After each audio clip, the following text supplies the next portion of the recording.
O Senhor esteja com todos. Ele está no meio de nós. Proclamação do Evangelho de Jesus Cristo segundo Mateus. Glória a vós, Senhor.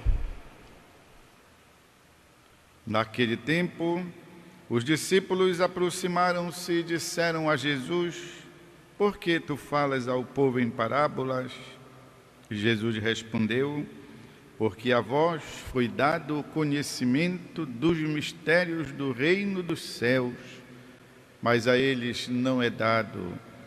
Pois à pessoa que tem será dado ainda mais e terá em abundância, mas à pessoa que não tem será tirado até o pouco que tem.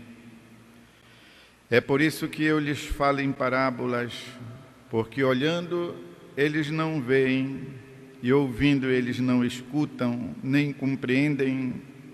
Deste modo se cumpre neles a profecia de Isaías: havereis de ouvir sem nada entender, havereis de olhar sem nada ver, porque o coração deste povo se tornou insensível. Eles ouviram com má vontade e fecharam seus olhos, para não ver com os olhos, nem ouvir com os ouvidos, nem compreender com o coração, de modo que se convertam e eu os cure. Felizes sois vós, porque vossos olhos veem e vossos ouvidos ouvem. Em verdade vos digo, muitos profetas e justos desejaram ver o que vedes e não viram, desejaram ouvir o que ouvis e não ouviram. É palavra da salvação. Glória a vós, Senhor. Meus irmãos e irmãs, precisamos entender o contexto que Jesus se encontra neste momento em que diz estas palavras, capítulo 13 de São Mateus, para podermos entender o texto, exatamente o trecho que acabamos de ouvir. O que é que está acontecendo? Primeiro, é bom lembrar que São Mateus escreve o seu evangelho apresentando Jesus Cristo para os da raça escolhida, para os judeus. Cada evangelista tem um destinatário, um auditório para quem apresenta Jesus Cristo. O auditório, a audiência de São Mateus são os judeus. Apresenta nosso Senhor Jesus Cristo para aqueles que pertenciam, pois, ao povo eleito. Isto já nos diz muito, porque nós sabemos, historicamente, os judeus rejeitaram nosso Senhor Jesus Cristo e a sua palavra. Ou seja, houve uma recusa. Não entendemos Deus assim, não queremos. E até devemos lembrar também, embora já estejamos um pouco distante da Semana Santa, que historicamente mandaram, juntamente com os romanos, matar o próprio Deus, matar Jesus Cristo. Então aqui nós já vemos, portanto, a presença de uma rejeição. Muito obrigado, Jesus, passe bem, saia do meio de nós. Foi esta a decisão. Agora, narrando o seu evangelho, Jesus, pois, em São Mateus, passou por aquelas cidades prósperas, aquelas cidades autossuficientes, contra quem ele proferiu os chamados ais. Ais, a seção dos ais no Evangelho de São Mateus é exatamente um tom assim, ameaçador, é um tom lastimoso, puxa vida. Então ele diz: ai de ti, Corazim, uma cidade, ai de ti, Betsaida, outra cidade grande, ai de ti, Cafarnaum. Aí ele lembra as cidades da antiguidade, onde os profetas anunciaram a penitência e o povo fez jejum, se cobriu de sacos, se aplicou cilício e fizeram penitência e se converteram, e Deus tirou a ameaça daquelas cidades. Ou então de outras cidades que, não acolhendo a palavra, acabaram sendo destruídos.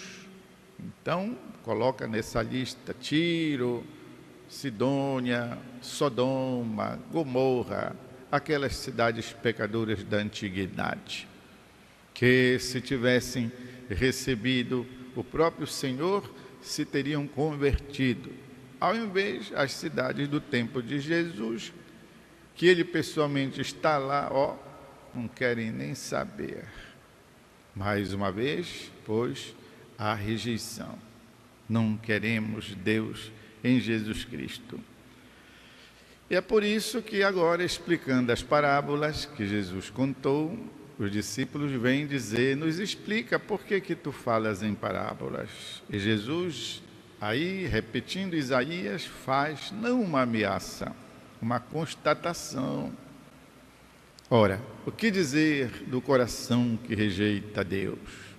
E ele está, então, aplicando a frase de Isaías, dizendo, a vós, meus discípulos, foi dado o conhecimento do reino dos céus, mas a eles não é dado, porque parece que ficam embotados, ficam incapazes de ouvir, de acolher, o coração fica mais propenso à rejeição. É por isso que diz, a pessoa que tem, será dado ainda mais o quê? A fé, a boa vontade em acolher, a boa vontade em entender a palavra. Ao invés, a pessoa que não tem, será tirada até o pouco que tem, ou seja, o que não tem generosidade no seu coração, vai endurecer mais ainda, definitivamente, este coração. E é por isso que eles falam em parábolas, para se cumprir o que dissera o profeta, havereis de ouvir sem entender, olhar sem nada ver, porque o coração deste povo se tornou insensível. Na verdade, aqui Jesus está fazendo uma constatação, não está rogando uma praga, está dizendo o que acontece com o coração de quem rejeita Deus. E para entendermos melhor ainda que ele está falando disso, conclui dizendo, em verdade vos digo, muitos profetas e justos desejaram ver o que vedes, não viram, ouvir o que ouvis, não ouviram. Ou seja, os que viveram na antiguidade, se tivessem recebido Jesus Cristo encarnado, como estes contemporâneos dele, o teriam acolhido melhor. Por isso diz Jesus, e aqui está alguém que é muito mais do que os profetas da antiguidade.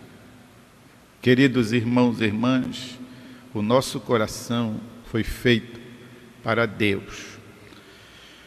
Santo Agostinho tem uma frase muito conhecida, é uma frase muito feliz, uma frase muito verdadeira.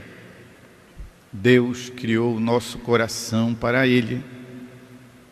E este coração vai continuar inquieto, enquanto não repousar no coração do próprio Deus. Portanto, o nosso lugar não é longe de Deus, é perto de Deus. E além do mais, temos também que perseverar nesta proximidade. É bom sempre lembrar isso, porque, como sempre costumo explicar, a fé é alguma coisa viva. Nós não podemos nos acomodar. Ela é algo que se alimenta. Ela se alimenta da palavra de Deus. Ela se alimenta da oração. A nossa fé se alimenta do bem, da caridade, se alimenta da boa vontade. Por isso, precisamos sempre estar atentos para fortalecer e não deixar que a nossa fé, então, se enfraqueça, pegue doença e morra. Perseverar na fé, pois, significa buscar permanecer na comunhão com Deus, E são vocês que me dizem, tem tanta coisa querendo disputar a nossa atenção, querendo disputar o nosso coração, mas devemos repetir, como no canto: o meu coração é só de Jesus. Vamos fazer um instante de silêncio e deixar que a palavra e a sua mensagem caiam dentro de nós.